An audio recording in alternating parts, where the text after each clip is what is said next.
What is happening, everyone? Welcome back to the Crafty Couple here at Cockney Red 99. I am joined by the one, the only, Mr. Ivorian Spice. Geezer, how are you getting on today? I'm good. First and foremost, I just have to say, blessed for having me. Thank you for having me on. You know, we've been having a couple of laughs and a couple of broadcasts that we've done previously. But thank you for having me on the show. I'm just happy to be here, man. Let's get it cracking. Yeah.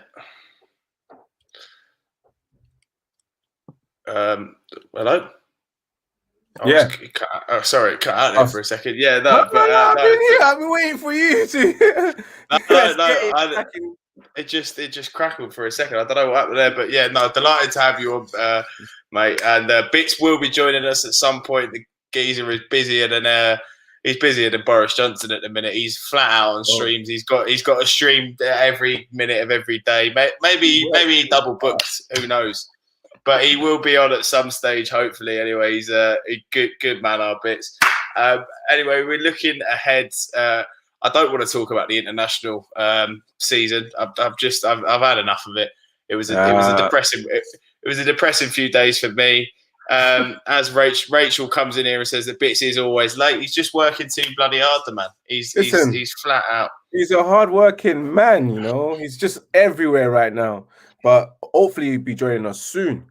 But you know what?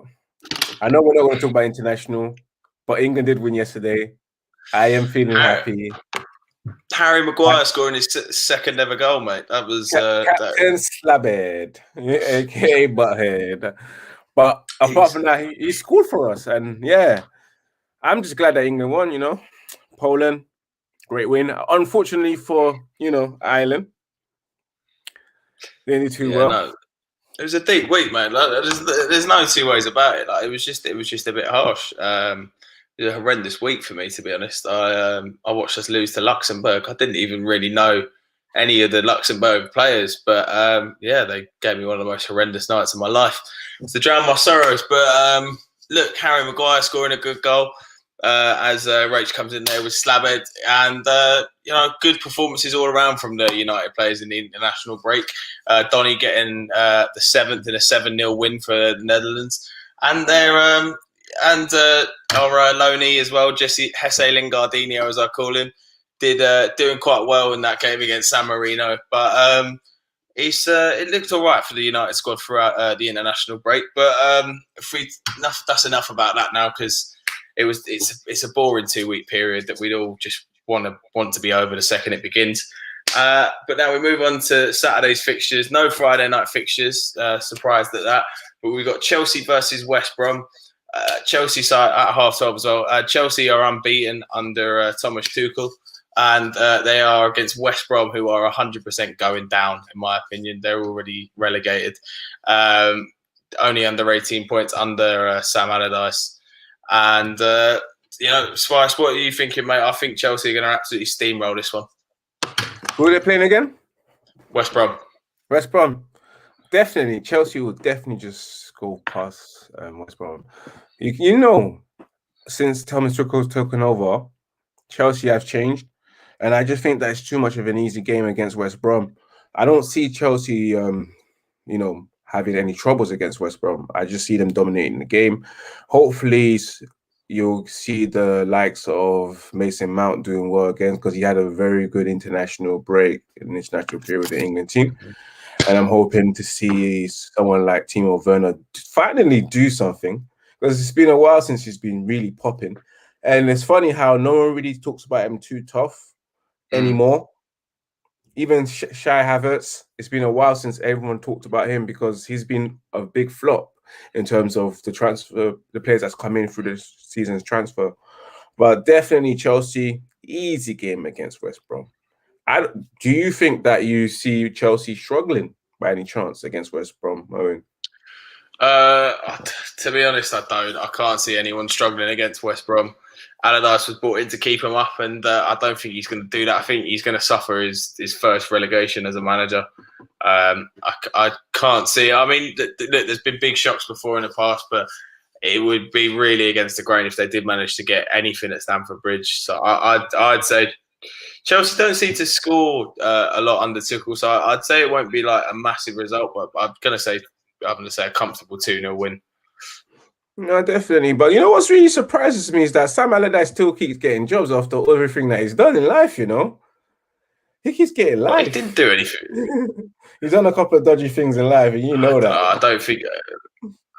You know that. Yeah, but who hasn't? Who hasn't done anything too dodgy? It was 3-3 earlier in the season. West Brom were up 3-0 in that game. I remember watching that and devastated to see that they managed to get claw it back to 3-3 Chelsea. But yeah, Spice, you thinking it's going to be a convincing one then for Chelsea? Yeah, I think it's definitely going to be an easy win, a convincing win for Chelsea. I don't see them struggling at all. I don't. And even though it was 3-3 last time in the first game, remember who was in charge. You know? Yeah, true. Yeah. So things have changed. Fat Frank is getting no joy these days. He's being linked with the England under-21 job. That is a thankless task for any man. But then we move on to the 3:00 kickoff on Saturday, which is Leeds versus Sheffield United. Yorkshire derby. Leeds doing all right this season, sort of going to end in sort of mid-table mediocrity after sort of showing a bit of promise at the start of the season. Some people tipping them possibly for a European space. Sheffield United have had the biggest second season syndrome I think there's ever been seen in Premier League football, and the drop-off they've had this season is unbelievable. Only won 4 games all year, and they're going straight back down to the Championship. So, Spice, I mean, do you think Leeds will win this one convincingly, or is Sheffield going to get a very rare point or a victory? Do you know what? Definitely, I just feel like Leeds will win. Because of course, Leeds got too much power for them. With Sheffield United, I don't know what's going on with them this season. From where they were last season to where they are now, it's just shocking. And it just saddens me that they've only won 4 games. And with those 4 games, one of them had to be us. And I will never forget that day. It still hurts me till this day, guys. It really does. I mean, I just put myself in that feeling again and that emotion. But definitely, I feel like with Marcel Bielsa's team Leeds, with at the moment, I think Bamford is back from his injury, right? Because he got injured the previous game against Chelsea. So with him up front, Rafinha as well, and I'm hoping that you'll see Rodrigo play. I feel like they've got too much for them. Too much. It's too easy. Well, what do you think?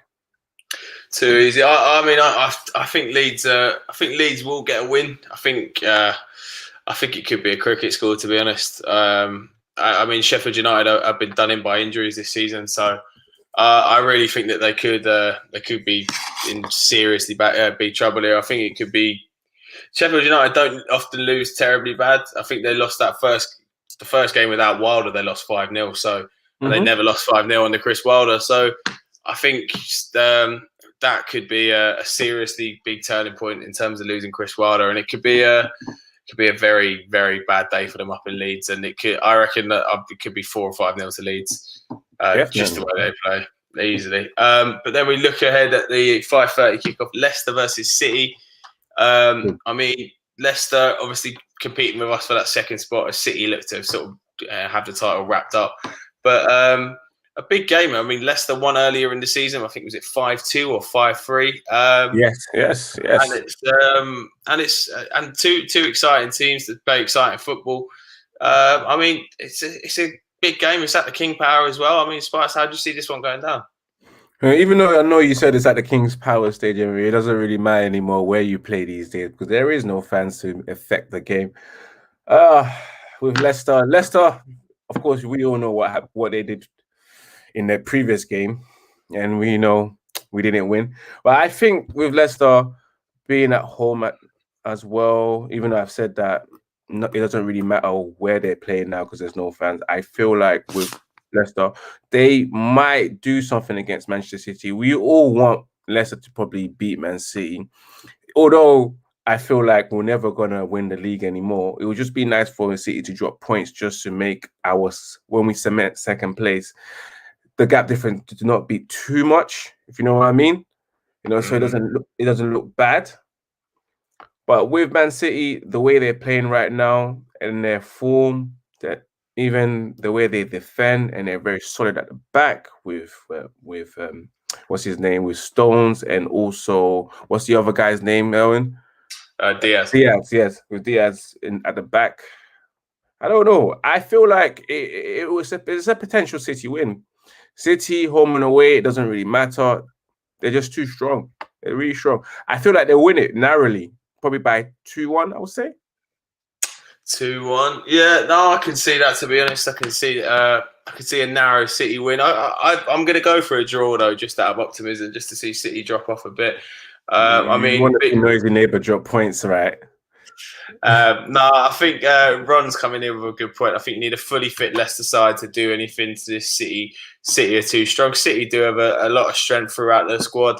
I mean, Leicester are missing a lot of players at the moment. I think Ricardo Pereira, Pereira's back, but James Justin. I'm not sure if Maddison's back, but they have been stricken with injuries, Leicester, this season and last season. So. I mean, the Scousers seem to be complaining about them a lot, and you don't see hear Leicester kicking up much of a fuss. But we digress into the 8 o'clock game. And speaking of the Scousers, they take a trip to the Emirates, and Arsenal.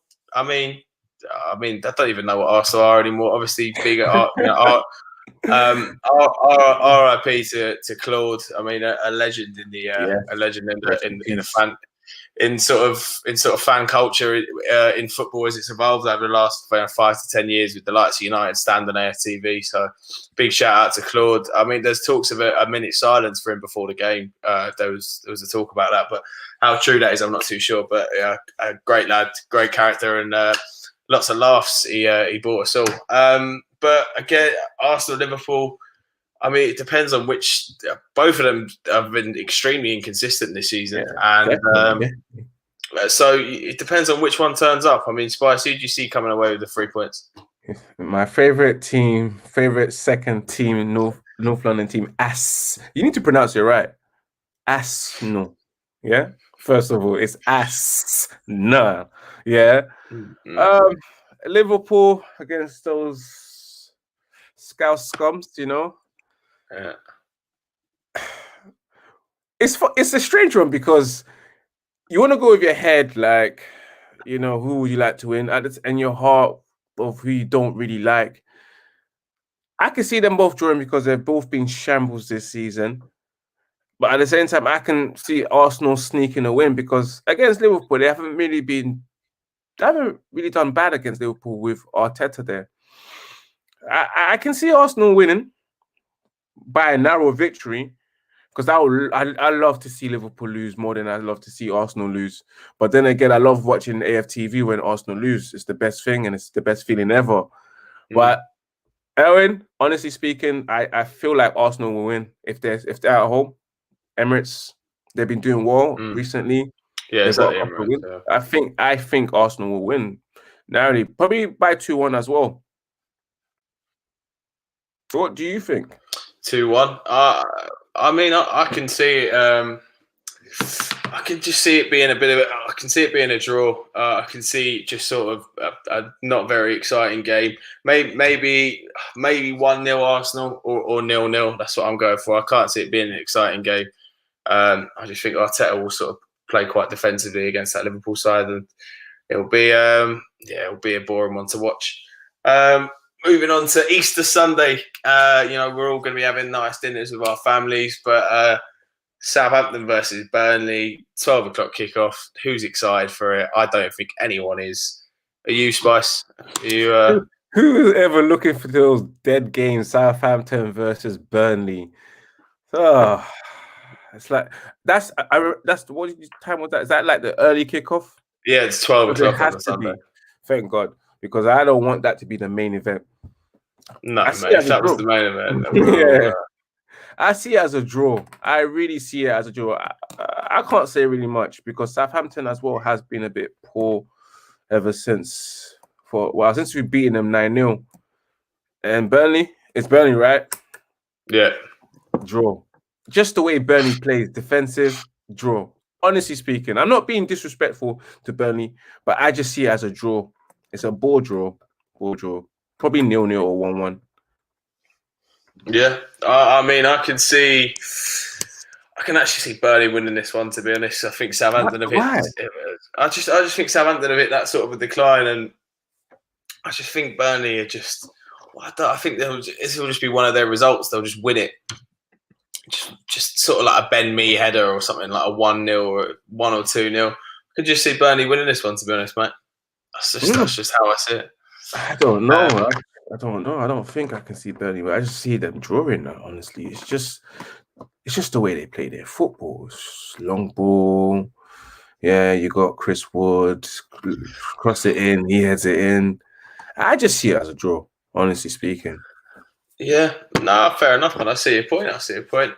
Moving on to the 2 kickoff, which is Newcastle versus Spurs, and two clubs which are in a steep decline at the moment. Two clubs where their managers are absolutely hated as well. I mean, Steve Bruce would be getting cabbages launched at his head if St James's Park was open. But it doesn't seem to be going well for him. And you've got Jose.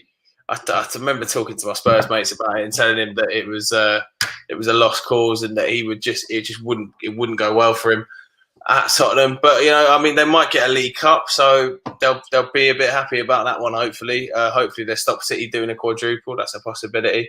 But I can only see this game going one way, and that's for Spurs. But Spice, do you think Newcastle can pull off a shock here and get something out of the game? I mean, they haven't looked like doing that all season, really. Definitely not. I as well. I'm with you right there. I can only see Spurs winning that game, although they're not the best at watching football. I'm glad you told your friend. I hope you told him that the truth as well is like it gets to the moments where you wake up at 2:00 in the morning with Mourinho in charge, and you just wake up and you're like, you want this guy gone. Depressive states. You drink a lot. Do you know what I mean? Because the things we went through with Mourinho, it really hurt. The times when we lost against Liverpool, I woke up at 3:00 in the morning. I said, I want this guy gone. The day he got sacked, I felt ill. The moment and vomited at work. And then as soon as I got to the station, I vomited again. I got home, I looked at my phone, and guess what? He got sacked. That was God telling me that you vomited all that sickness of Mourinho out of your system. You're talking about juju shit, man. That sounds like a pastor. No, I'm telling you. Oh, mate, you're sounding like Jesus House. Like, what is going on there? I've got to preach because Mourinho. Can't believe, but I see Tottenham winning that game against Newcastle. Newcastle got nothing. It got nothing. Thank you, Rachel. It's flashbacks. It is, mate. Mate, honestly, I vividly remember one time when we were playing Bournemouth like midweek, and I was living in Manchester at the time, and it was a Wednesday night, and we went up. It was under Mourinho. We went up 1-0 with Lukaku header, and that was just it. It was just like, that was it. Went up 1-0 after like half an hour, and that was just it. I remember like there was a lot of empty seats that night. It was probably 55,000 in the ground, and I had literally like a whole row of empty seats next to me. I actually dozed off unintentionally. I couldn't get anyone to come to the game with me. No one wanted to come, and I dozed off. I'm not even joking. I was slightly hungover, so I just dozed off. I don't blame you. But all tight, your friend, you told him the truth that you'll be there for him. Definitely. I told him, look, Chelsea fans wrote it first, then we read it, and now they've got the third, fourth. I mean, what chapter is it now at this stage? It seems to just go to shit every time. Like for him, it just doesn't seem to be. I mean, look, Rach is coming in there. It was so boring. Like you say, you want say what you want about Ollie, but the football is better. The football is better under Ollie. No. I agree with that. This football is better with Ollie because the players play with their shackles off their feet. You know, another preach word right there. Sorry about that. You get me.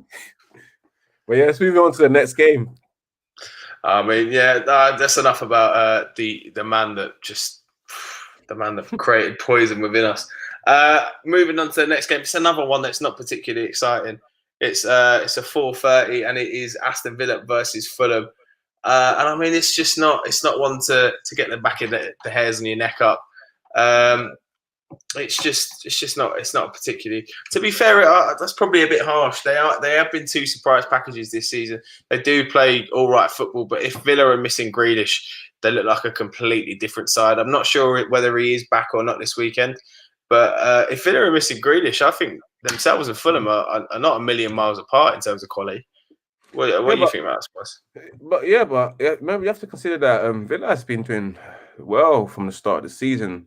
They fell off a bit, but at the moment they're still a good team. They're still doing well, and their players are performing. Ollie Watkins is performing, and as you said, if Grealish just played, then it means that they have a very good chance of beating Fulham. You've got McNeil as well. He's been doing well as well. I think I see. I'm not gonna lie. I see Villa winning this game, probably by 3 goals, because Fulham have been a bit poor. And I know that they've been doing well recently in the last couple of games, got a couple of wins, but throughout the whole entire season they've been poor. And I just see Villa just beating them. Villa just slightly a bit better than them. Slightly better. Yeah, no, I can see that coming. I mean, Ron's there with the point about Ezri Konsa. He's very good at centre half this season. Exactly. And yeah, they've got great players throughout the team. I mean, John McGinn as well, looking good. But I mean, it just seems to me that when they have had Grealish out of that side, that the level of a drop off has been drastic. But you know, I mean, they're not a bad side. But I can see this. It's at Villa Park, but Fulham are fighting for their lives, so I can see. I can see a Fulham victory here, just very narrowly. I mean, Lookman as well, great player. But a lot of good loan signings later on in the day from Scott Parker there. Lookman, Loftus-Cheek. So yeah, and I could see Fulham getting a winner. Do you think they'll get something out of it, Spice? Fulham, I see them getting a goal, but like I said, I don't see them beat Aston Villa. I honestly don't. I don't. I think they're winning. Nah, fair enough, mate. I see your point. Now we move on to our big point of the weekend. It is United versus Brighton at home, 7:30, which is a ridiculous time for a kickoff on a Sunday. I know it's Easter, so it's not too bad. We've got a bank holiday, but 7:30 on a Sunday, it's ridiculous. It's family time, man. You want to be watching. You want to be watching. You want to just eat dinner. You want to be relaxed. You don't want the stress of football. It's not what's needed. But yeah, no, it's. Oh, hang on! I'm getting text from Bitz here. There's developments. Oh, he's coming across when it comes to talk about Manchester United. Is that what he's saying? Yeah, so it was not good enough to speak about the other teams, eh? I don't know what he's saying. It'll be on soon, I think. But yeah, in terms of the game this weekend, though, Brighton it's a massive game in terms of keeping up our push for that second position at the end of the season. I mean, Spice, do you remember the game earlier in the season where we managed to get a penalty after the final whistle? What were your thoughts that day? I was like, wow, I can't believe we've scored a goal after full time. You know, that's never happened in history. And we was poor in that game. You know how many times, what was that? Their striker hit the post 3 or 4 times in that game. So many warnings in that game. And we was lucky to win. We was lucky to win against Brighton the first time, that first encounter. This time round, I'm hoping that we'll get this W because we need it right now to cheer us up, you know, especially after that defeat in the FA Cup. Ollie and the boys needs to get this 3 points, especially at Old Trafford. We need to see some wins because at Old Trafford this season, it hasn't been great, you know. It's nice to have a fantastic away record, but at the same time, you want a fortress at home. Honestly speaking, that's how Sir Ferguson done things at Old Trafford, built a fortress. Now we're sitting at the stage where no one fears us at home. And because of what's happened in the past with Van Gaal and Mourinho, and now with Oli as well this season. But despite that, let's forget about that. But in the game, I'm just hoping that Manchester United will win. And I'm hoping that Brighton as well won't be able to do anything. Even though they play good football, so they will be a threat at times, especially in the counter attack. And I'm hoping that Pogba will be playing as well. I'm hoping Bruno will be fit as well, and also with Mason Greenwood and Marcus Rashford. But if Rashford isn't fit, I know people want to see him play, but honestly speaking, for his health, don't play. If you're not fit, don't play, Rashford. You're too young, yeah, and you don't want to ruin your career. I've seen Wayne Rooney fall off at the age of 30, and he shouldn't have not fall off. He should be where he's supposed to be with Messi and Ronaldo. You know, there was a time where we thought that Rooney would be at that stage with Messi and Ronaldo, and he never got there. It's because why? He played too much, especially when he was injured. Right. Just going to have to pause you for a second, Spice, because we are graced by the presence of the hardest working man in Man United YouTube. This Bitz, guy. mate, how you getting on? How you getting on, mate? Listen. I've been working, yes, but listen, you too, man. It's a pleasure. Always love coming on here. You know that, Owen. Yeah. And obviously big up man like Spice. Listen, man, do you know what it was? I was using Adam's link. I was like, what's he talking about? I'm here. And he did it again, so apologies. But yeah, happy to be here, man. Sorry I'm late, but let's go. Let's do this. No worries. No, I was just talking to Spice. I understand. I know I'm harsh, but it's the truth, because there was a moment there where when Rooney was coming up with Ronaldo, Rooney was at that level where I thought, he'll make it to be one of the players that will win the Ballon d'Or, especially for the nation. But he dropped off. He did drop off. You saw the decline, and he had an early decline, and it's at the age of 30, 31, it's too early for him. He should be still being at the top level at the age of 33, 34, and maybe retire. Yeah. Honestly speaking, because you look at his counterparts, which is Messi and Ronaldo, they're still doing it. They are still doing it. Yeah, it's a fair point though. It's definitely a fair point on Rooney, but I feel like Rooney is judged very harshly, and just in terms of what he did achieve. As Big Ron says here, biggest top goal scorer for both Man United and England. Yes, and I think he's a criminally underrated footballer throughout English football. So I honestly think he's criminally underrated personally. He's not underrated. He's not. Do you know what I think it is? Yeah. Do you know what I think it is? Right.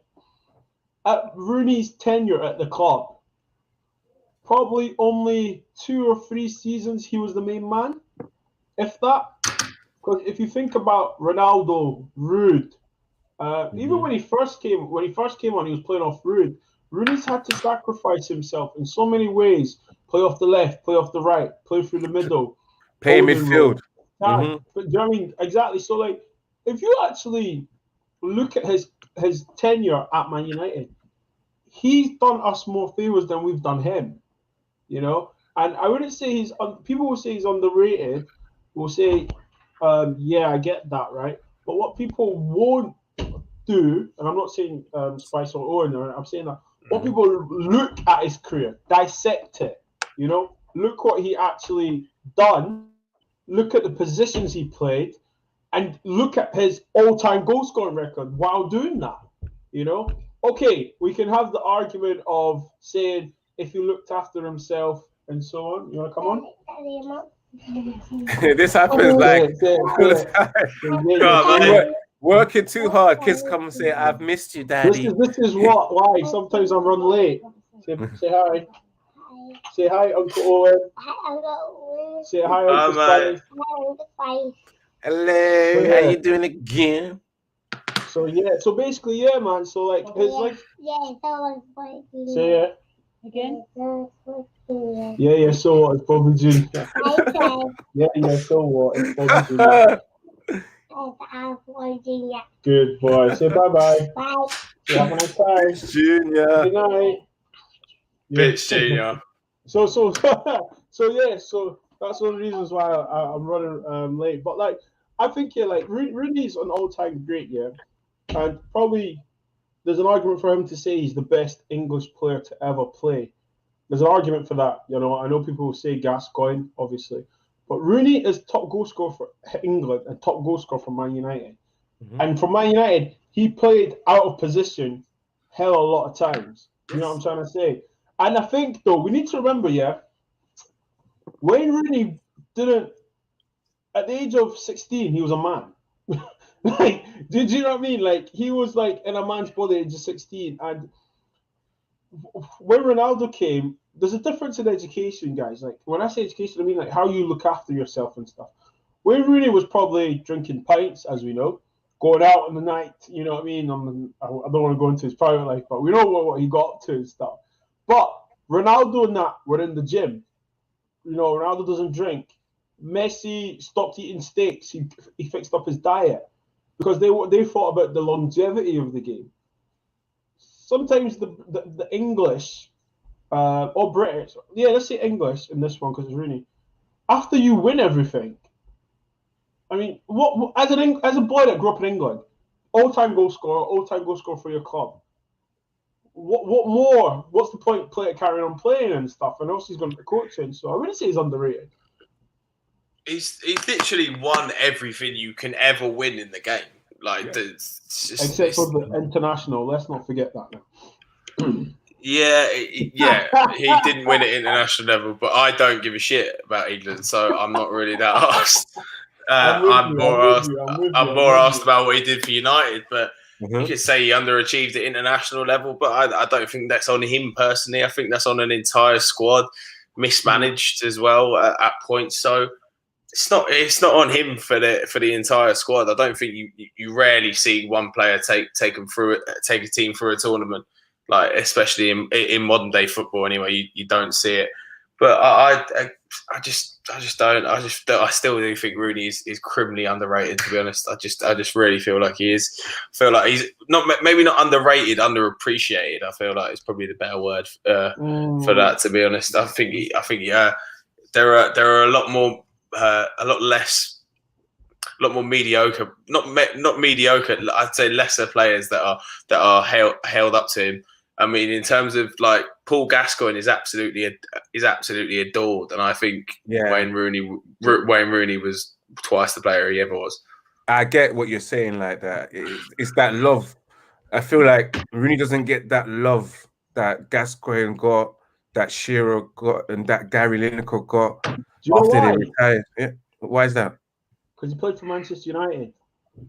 They shouldn't. Hey, the rest of them played for Tottenham and all that kind of stuff and never really achieved the greatest. Come on, respect Manchester United. Like, if you can respect Bobby Charlton's record, because he was the highest goal-scoring player for England, the guy that took over him was the same guy that represented Manchester United, so you should love him as well. So there's no excuses if it's because he played for Manchester United, because we adore Bobby Charlton, you know? So you should adore Rooney. But you know what, guys? Like, you need to remember, like, Rooney was hated, adored, and never ignored. You need to remember, English media didn't like him at one point, and then they did love him and stuff. So you know what I mean? And like Big Ron said there, I agree with that. He sacrificed himself for Man United. How many times did Rooney actually play up front? Hardly. Only until even when he got to the part where Ronaldo left and he was playing up front, he ended up going into midfield again. There you go. Rooney did massively sacrifice himself for the team. I mean, I sort of think back at the 2016 FA Cup final under Van Gaal, and he literally we went down 1-0. He gets the ball in the middle of the pitch, drives it forward, and we end up scoring and getting back into the game. He was able to do that. He was able to just change the game at a drop of a hat. He was an unbelievable player. And I feel underappreciated is probably the best word. I mean, we're talking about the point of, you're talking about the likes of Shearer, and I think Gazza had just that sort of cult of personality, especially as Big Ron talked about, Italia 90 being such an iconic tournament. Do you think it's more to do with the fact that Rooney didn't, stay like Shearer didn't sort of end? He ended with his boyhood club, but not the same way Shearer did. He had just had a 1 year off there, but I think it's because he's never really had that affinity to a club. I feel like United fans don't love him as much because it didn't seem like he was a proper United person. Rooney is our all-time greatest player. Ooh, I don't feel like that because I would honestly say Wayne Rooney is our all-time greatest player because you can't ignore the fact that he's got the most assists and he's got the most goals, and he's been here for over 10 years. And out of all those guys that's come and gone, and while he's been there, he's the one that's been there and done it for us.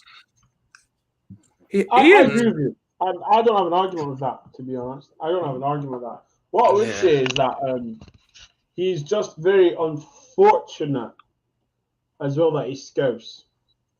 Yeah, you know? I believe that as well. I honestly think if he was a Manc, he'd probably have more love in the media as well as the fans, you know? But yeah, I mean, like, man, what Wayne Rooney done with a football was crazy. Like, literally. Yeah. No, you're right, with the tournament. Yeah, it's a tournament. Wayne Rooney was an unbelievable player, and I mean, we have got sidetracked a bit, but he is an unreal player, and he hopefully, I mean, but by the sounds of it, he sounds like he's a very good coach as well. So I mean, it could be a possibility where he could truly endear himself to the fans if he came back to United as a manager, maybe 5-10 years down the line. I mean, Derby to a top Premier League club seems to just be the route anyway. Yeah, this seems to be the route that Frank Lampard took anyway. But I mean, he's got Ted Mengi there on loan that he requested to get himself. So hopefully, it could be a good breeding ground for a lot of the great United youngsters that are coming through at the moment. But did not mean. Oh, don't worry about it, Ron, mate. That's the whole point of this chat. We just chat absolute breeze. Whatever comes in, it's the whole point of it, mate. It's a pub convo, mate. It's a pub convo. You just chat what you like. But moving back onto the game. I mean, Bitz, I was talking to Spice about the game earlier in the season. I mean, that was. I mean, Rach is taking the piss out of you here, but I think that's warranted, to be honest, mate. Apologies.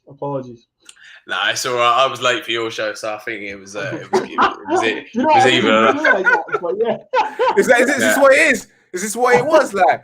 You was late to his show, like no, F it, I'm gonna be late on his show. Like, I'm not here saying, Bobs, man, don't fit the stereotype, man. Be early like me.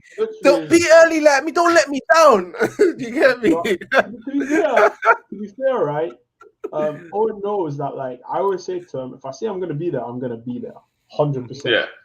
So, my word is gold. It's just, I had the wrong link. So, that's it.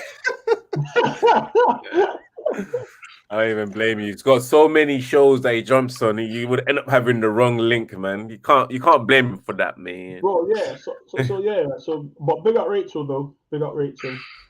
Rach was going to jump in as well, but she had just as a stand-in, but she'd already just jumped into the bath for a nice relaxing wash for herself. So she was too late to jump on.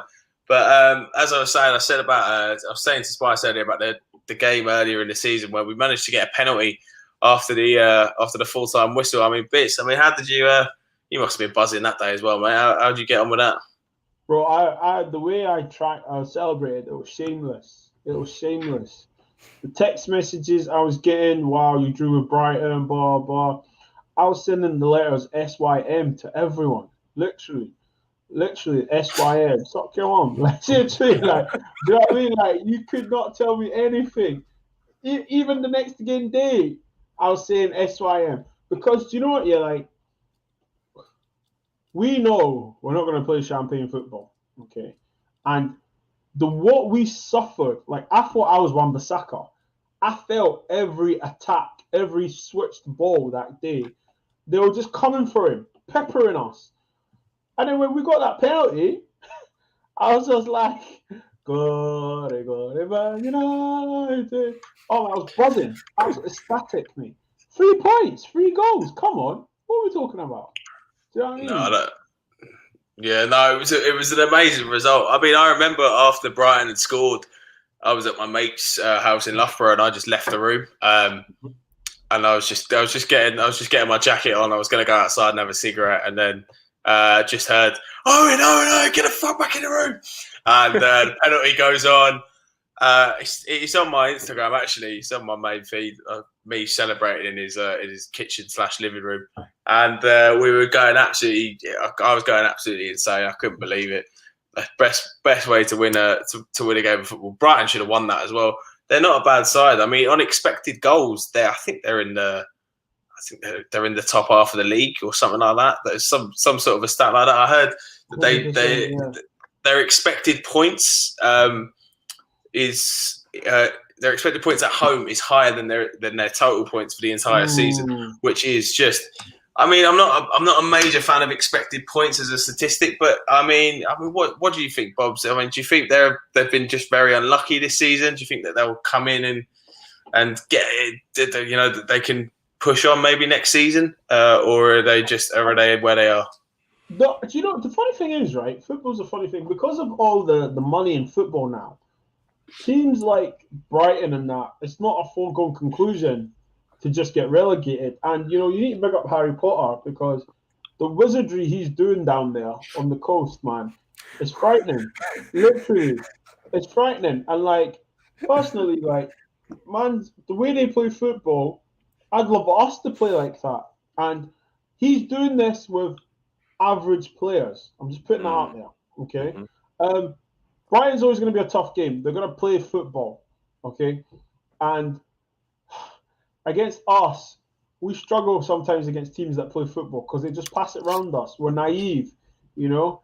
I think it depends the action of Brighton as well as Man United, because if Brighton come to Old Trafford and try to sit in, I think it will be a foregone conclusion. If Man United try and go pound for pound with them to try and pass it, boy, it could be a long afternoon, a long evening actually. Could be a long afternoon. I mean, Spice, what have you thought of Brighton this season? Do you think they've just been unlucky? Do you think Graham Potter's being a bit too ambitious? What are your thoughts? No, I just think they've been unlucky because they play very good football. And it's the reason why they haven't really got the points that they need is because they don't have they don't have it in the final third. They don't have that quality. Tossard is a good player, and they have that guy that scored against Arsenal. I can't even remember his name, man. But yeah, the one that injured the goalkeeper. Oh, Mope. Yeah. He's decent. Yeah, he's decent as well. But they've just been unlucky because of this final third. It's just not. They don't have the firepower. They don't have the quality. But it's nice to see a manager that can actually show his qualities for a team like that. It's very alarming, and it's also pleasing, and it shows a lot as well. It shows a manager's true qualities. You know, when he's managing a team that's not good, but he's getting the best out, and he's making them 2 times look better than they normally are. That's a sign of a good manager. You know, I'm not gonna go crazy and say, "Oh, it's a manager that Manchester United should look at," but think about it. You know, if you're looking for a manager that is British as well, he's British, right? He's British. He's British. Plays attacking football and also possession-based football as well. Very aggressive, and he presses well. Mm-hmm. He's a good candidate. Honestly speaking, he's a good candidate. But yeah, just overall, it's just that Brighton's been unlucky. Lack of firepower, lack of quality. Yeah. Definitely. I'd say, they have that striker. I mean, Big Ron did bring up the point. Could Danny Welbeck come back to haunt us? No. He has done it before with Arsenal. I mean, one of the few good moments he had in his Arsenal career. The poor lad has been stricken with injury, but he's he could potentially pose a threat. As you said, Spice, they have been lacking massively in the final third. Want to move on now, lads? In terms of a predicted 11, I mean, we seem to have pretty much a fully fit squad at the moment, so should be a full strength team. I mean, Spice, I'll come to you first, mate. Who are you having in net? I'm gonna go with what exactly Ollie's gonna go for because I know him. The tricky one will be who's gonna be in goal now. Because the Hears come back and Henderson obviously has been playing. He's been doing well. Mm-hmm. With my mind, I'm gonna go with David De Gea in goal because I know what he can do. You know, the devil you know is better than the devil you don't know. So like, I know De Gea. So De Gea in goal. Of course, right back you're gonna have Aaron Wan-Bissaka. Obviously, Magdalov will be playing, so you got Maguire, Lindelof, and Shaw playing left back. In midfield, Pogba. If Pogba's fit, I see him gonna go for Pogba and probably McTominay this time because of what's been going on with Fred recently, and of course Bruno. There's no. Is Cavani fit by any chance? Is anyone know this? No. Because if he is he? Do you know? I think he is. I haven't heard anything otherwise. But based on the fact you'll know the presser will probably be tomorrow or Saturday. So then you'll know for sure then. But then if he's not fit, it's going to be Daniel James, Rashford, and also Mason Greenwood up front. I can see that one happening. I mean, Bitz, what are you going for, mate? What's your starting 11? I think Ollie's gonna play a 4-2-3-1. I agree with Spice. I think David De Gea will return. I think it'll be the usual back four: Wan-Bissaka, Magdalov. Sounds something magical like Hagrid. That name. Left back will be Luke Shaw. The thing about this part, I have a slight feeling Matic might play with McTominay. We've seen stranger things, to be honest, mate. Yeah, true. From this team, so unless do you know what? Okay, do you know this is what I'd like to see? Pogba will play in there with. Oh God. Oh my goodness! It's bad. You can't even think of a guy. Okay, do you know what? Pogba. I want Pogba to play with. I think Scott just edges it with Fred. Excuse me. So Pogba, McTominay, and Bruno. I think Daniel James will play wide right. If I'm honest, and it'll be Martial and Rashford on the left. Martial and Rashford on the left. I'm gonna mate. I don't know if it's too controversial. I'm gonna say Dean Henderson in net. Mm-hmm. I think he might keep his position. I don't think he's put too many hands wrong in the net. And Wan-Bissaka at fullback, at right back, of course, that goes without saying these days. And Luke Shaw left back. And I'd like to see Bailly come in just to so he could get a run of games, but I think we're going to see Maguire and Lindelof as that usual married couple as a centre half partnership. It seems. It seems like they're joined at the hip. They can't start around each other. But then we go into a midfield three. I'd say. I mean, I don't want to say it. I really don't. But I can really see it. Is the McFred sandwich? I mean, Big Ron has come in here and he reckons that McFred, we need to play him. He's sorry to say it, but we overrun in midfield. I mean, but even when they play, we get overrun in midfield because it's just a polo when it's them. Yeah, I mean, I can still see that happening. Obviously, Bruno in front then, and I'm going to say I have a feeling that Cavani will be back, so I'm going to say Greenwood on the right, Rashi on the left, and Cavani up top. But I mean, Big Ron makes a point here. I mean, we were talking about coaching roles under Solskjaer in terms of McKenna and Carrick. I mean, Graham Potter as a head coach at United under Ollie. I mean, I'm sure it would certainly help. It will help Ollie get someone with experience, even though Ollie's supposed to have 10 years of experience. I'm not slandering him at all. I'm just saying even though he has 10 years of experience, it would help. And obviously, in attacking department of the coaching field will probably improve. That would be a good idea. But would that happen? Would Graham Potter go to Manchester United to be head coach under Ollie? No. That's a disrespect to what his credentials. You know what I mean? No, not a chance. Would he do that? I couldn't see him doing that in a million years. I mean, do either of you have any suggestions in terms of someone you would bring in as a coach underneath Ollie? Do I have a suggestion? Do I even see that the funny thing is that do we know who the top coaches are? No. I think we know who the coaches are, but I don't know if we know who the top coaches are. Like, do we know who the top coaches are? Do you know what though? I mean, Mm-hmm.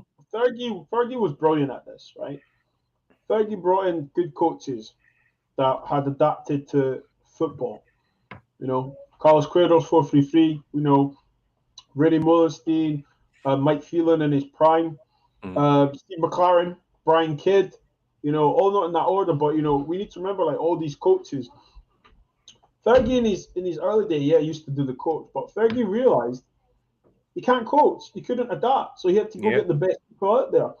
And the funny thing is, there's no shame in admitting that. There's no shame, there's no embarrassment saying I'm not a coach, I'm a manager. You know, we've seen everyone wants to be Pep and Klopp, don't they? Brendan, they want to be on the training ground, they want to drop the shoulder, do the 1-2s and that. Big man, just respect what you're good at and get someone else to come in. Do you know what I'm trying to say? But listen, Graham Potter fancied coming to Man United and being the top coach. I wouldn't. The way he plays football, can you imagine what he could do with McFred Sandwich? Teach him how to pass the ball properly. The McFred sandwich. The McFred sandwich. It is to be offered by McDonald's very soon, I think. But I mean, score prediction now for tomorrow, for Sunday night. Sorry, Spice. I come to you first, mate. What are you predicting? I'm seeing a 2-0 win. I'm feeling like we'll win by 2 goals. Although, you know, Brighton will try and move to us a couple of times. Try and run through our polo midfield with McFred, the sandwich, you know. But I just see it as us winning 2-0. Bruno to score, as always. And also, I would just love to see Mason Greenwood get a goal. But then again, I'd be happy if Pogba scores. But yeah, Bruno definitely to score and hopefully Greenwood to score. Hopefully Greenwood will be getting on the score sheet. I mean, it'd be nice for the lad. He has had a bit of a drop off in form recently. Well, not in form, just in terms of his goal scoring. He's dropped off. He hasn't got enough consistent game time. Bitz, what are you going for in this game? What's your final score? Do you know, I think we have to score 3 goals to win the game. So my prediction is 3-1. Just because Maupay is nippy, he's smart, he will probably play on Harry, buy a few fouls. Set piece wise, you know, they've got, I think, is it Sunday March, yeah. He's a good set piece, left foot's a wand, literally. So 3-1, Bruno, Maguire, and Scott McTominay from range, I'm thinking. Scotty too hotty from range. I mean, myself, I'm going to go for too hotty from range. I like that. I'm going to go for a 2-0 victory myself. I think it's going to be a bit of a nervy one for parts, but I think we will get over the line in the end. I'm going to say 2-0 United. I'm going to say Greenwood as well. I like that, and Greenwood and Cavani, because I think Cavani will get the start if he is available. Moving on to Monday night then. After this now, and we've got Everton versus Palace at 6:00. I mean, who isn't buzzing about that? Everton, good game, decent game. I mean, any team, any game that involves Roy Hodgson is not going to make anyone sort of leap out of their seat with excitement. But I mean, Spice, what are you thinking? Is Don Carlo going to do well for himself here? Yeah, definitely. Don Carlo will do something to the Eagles. My locals, man. I used to be a season ticket holder for Crystal Palace. You know, it was incredible, terrific atmosphere, guys. If you really want to enjoy football, one of the best places to go is Selhurst Park and enjoy it. It's absolutely buzzing. But yeah, going back to the game, I see Don Carlo's Everton team doing a number on Crystal Palace. Definitely, I feel like a 3-0 win. You know, I see Calvin Lewin scoring 2 goals. If James Rodriguez if James Rodriguez, because he's injured right now, if he's back by then, you know, he'll add an extra problem. I really like the looks of Allen so far. He's been a good addition, and I love the fact that Everton are able to have a top manager of Carlos Ancelotti. Sorry, it got back into where I was with what we have right now. You know, sorry guys, I got into my feelings. Like, how can Everton have? It's like Everton got a Ferrari and we just got a Nissan outside. You know, and we have more money than Everton. You know, just imagine. But yes, Everton to win. Everton for the W. I mean, I'm tend to agree with you there, and about Selhurst Park as well. I've been to Selhurst Park a few times for an away day. It is good fun, but for me, travelling from North London, it is easier for me to get to Manchester than it is for me to get to Crystal Palace, because getting from North to South London on the tube is near on impossible. But enough about that anyway. But that's Palace. You know, just. There was seemed to be a lot of discontent around the club with Roy Hodgson. Just sort of seen a similar thing. It reminded me of when Stoke got rid of Tony Pulis, because they were just consistently in the Premier League, staying up. They weren't really doing a lot, and I think the fans got a bit bored of it. And I mean, it worked for a while after they got rid of him, but eventually they did get relegated. I think as a Palace fan, you have got to be careful what you wish for, because you can lose your spot, and all of a sudden you're just a lingering Championship team like Nottingham Forest, who haven't been back. I mean, Bitz, but how do you see this one going? Like, can you see Palace sort of pushing forward in this season, or are Everton going to try and maintain that push for European football? I think it's a foregone conclusion. Palace will huff and puff, but it'll be nothing. They won't even make a dent. I think Everton have got too much quality. Allen is a great acquisition. The fact that he went to Everton just shows to you what Carlo Ancelotti can do. You know, it's all about playing for the manager. Never mind about the club. You know, and I'm quite glad we didn't get him, because he can play that position himself. You know, he can pass, tackle. We know actually he's got an eye for breaking the lines with passes. So for me, yeah. And then obviously beside him, he's got Doucouré, who does his running for him. So, you know, you've got the engine there. And then you've got the quality of Gomez, that you've got James on either side, Richarlison and DCL. So yeah, man, I can see Everton actually having their way with them, to be honest. I can see a good couple of goals, maybe a brace from Dominic, to be honest. Palace know they're safe. They're not going to get relegated. So literally, they're just fulfilling fixtures right now. Literally. They're just turning up, saying, all right, lads, make it sure that they, you know what I mean? Like, they fulfill the fixture, swap a few shirts at the end of the game, and they go home, literally. They're there just to fulfill a fixture, 100%. Yeah, I mean, I feel your point there, mate. It's they just sort of, you know, as they always said, on the beach in sort of March, April time. You know, you're not getting relegated. You know, the last 4 or 5 games, you just they just don't really seem to care. And yeah, I do believe Everton will get this one. And I mean, Everton have been talked about having a great season, and Liverpool an absolutely disastrous one. I think Liverpool is still actually ahead of Everton currently, despite Everton beating them as well.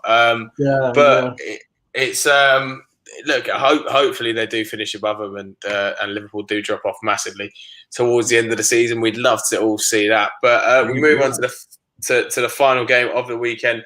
It's the battle of the W's, Wolves versus West Ham. Who is getting it, Bitz? West Ham. They've got momentum, man. Declan Rice, momentum. Antonio, Benarama, who seems to be a nice little bit of business on loan, so be it. I think Wolves are in disarray. You know, Jota, Raul Jimenez, you know, Coutinho, can he go carry on? Neves, I think Neves, I'd be surprised if I see Neves there next season. Yeah. The boy, what's his name? Traore. He's obviously got skill and, you know, and presence. But he's still playing at Wolves. Do you know what I mean? So I think for me, West Ham will beat them. David Moyes will do a number on them, 100%. David Moyes to do a number. I mean, I can see another magnificent performance from my boy Jesse Lingardinho. Can you see the same, Spice? I can see the same. I'm not going to lie to you, Owen. I can see West Ham beating Wolves, although Wolves as well, they are trouble. The way they play their football. Another good manager as well that they have in their ranks that can make a team do really well with just a bunch of average players. You know, I always have an eye out for those type of managers because they're the good ones. But yeah, I see West Ham doing a number on Wolves tomorrow. Sorry, was it Sunday? Yeah, or was it Monday? Monday. Yeah, yeah. I can see Lingard scoring.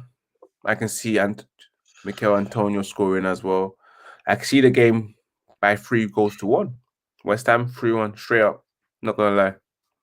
3-1 to West Ham. Yeah, I can see a similar result, to be honest myself. I can't really I can't see what Wolves have just, since they lost Raul Jimenez, they've just been a different side. They've lost that sort of attacking threat. They just don't seem to have it as much anymore. They're just I get, yeah, as I keep repeating myself, but a different side, and relying on men that just aren't good enough to replace him.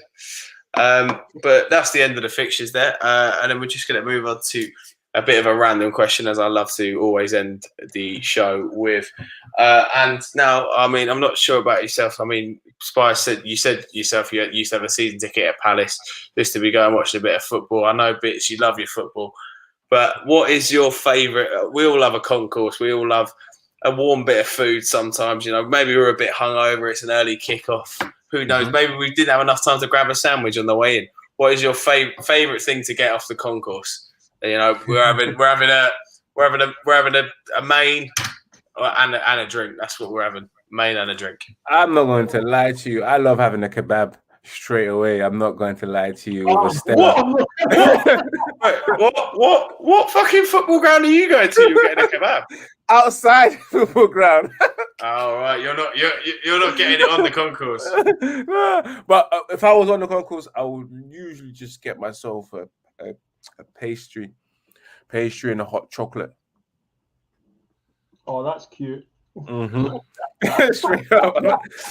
Sorry, but it's a pastry and a hot chocolate. Simple as. Oh, Simple. Man.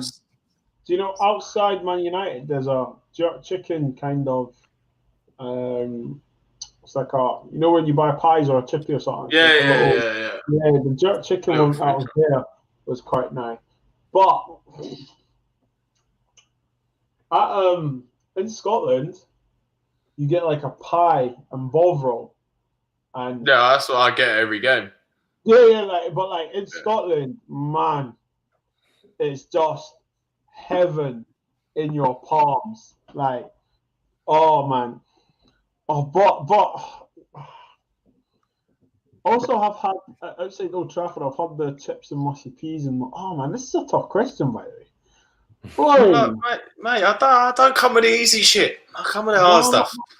Well, it's just look, mate. It's the penniest munch. I mean, it's concourse connoisseur. That's what I am, mate. That's what I am. Such a chicken connoisseur. I'll go around rating pies and bottles of yeah, that's what I'm talking about. Because to be football related, okay. Man, this is tough. I'm trying to think what ground. So, but what I always get at Old Trafford is the chicken balti. Chicken balti pie, absolutely class. Cold day, mate, warms you up. Absolutely beautiful. And my away day ritual, especially whenever I went Stoke away, had to be a bovril because you'd freeze to death otherwise. And bovril, mate. I'm gonna pick the Jamaican stall, jerk chicken stall outside Man United, outside Old Trafford, because when that came up, I was like, yup. Let me enjoy, because I know I'm not about to enjoy this game. So yeah, 100%. But see though, because in Scotland, man, a bovril and a pie, especially like a steak pie, It hits different, man, when you're freezing in the stands. Oh, trust me. But yeah. So no one here likes a hot chocolate or coffee, yeah? And so I'm just the only one. I'm just the only one. It's not that no one likes it. It's just that I don't know. Bovril, I mean, it's just more of a. It's just someone who likes a bit of a meatier drink, you know. It's just more of a. It's more of a man thing, yeah. That's what you're trying to say, yeah.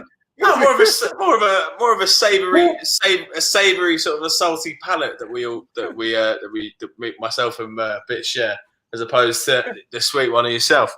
It's more of a man thing. I heard that. Sweet one. Sorry, I've never spoken so fucking eloquently in my life. Then, and you just brought it back to the same point. Don't be having that shit, mate. Honestly, I've been spoken that eloquently since GCSE speaking. Yes, true that. But no, that brings us to the end anyway. I mean, we're gonna give a quick shout out to yourselves. Spice, where can the people find you? Of course, guys, you can find me on my channel, which is Red United TV, and also the official Instagram account, which is Red United TV 1. And of course, you'll find me on Bits and Bobs on Wednesday on the United podcast, you know. Make sure you like and subscribe as well to that. And subscribe to Red United TV. Yeah, that's where you can find that, man. And obviously the main man, Mr. Man United YouTube at the moment. Where can the people find you, mate? First of all, thanks for having me. Thanks for the patience as well. No worries, mate. Friends. First of all, make sure you subscribe to Cockney Egg. Make sure you like if you're in the cut, and also you can find me Bits and Bobs. Literally type in Bits and Bobs on YouTube, you'll find me there. I do a few podcasts on my channel. The last Man United podcast we done, I had these two geezers with me, so please go check it out. Like and subscribe. I just done a podcast with the host of the Beautiful Game podcast. That's why I was late. So apologies, but yeah, go check that out. And yeah, man, like when it comes to content, check these two out. Trust me, Spices with the punchlines, and also Owen with the elegant phrases. Yes, the elegant phrases. Elegant phrases. Mm-hmm. Elegant phrases. I mean, that sounds like a bit of a spoken word rapper. Like, do you know what I mean? Like, it's just like, who's that? Oh, it's elegant phrases. Oh, like, just like, yeah, like sort of a spoken word artist. Do you know what I mean?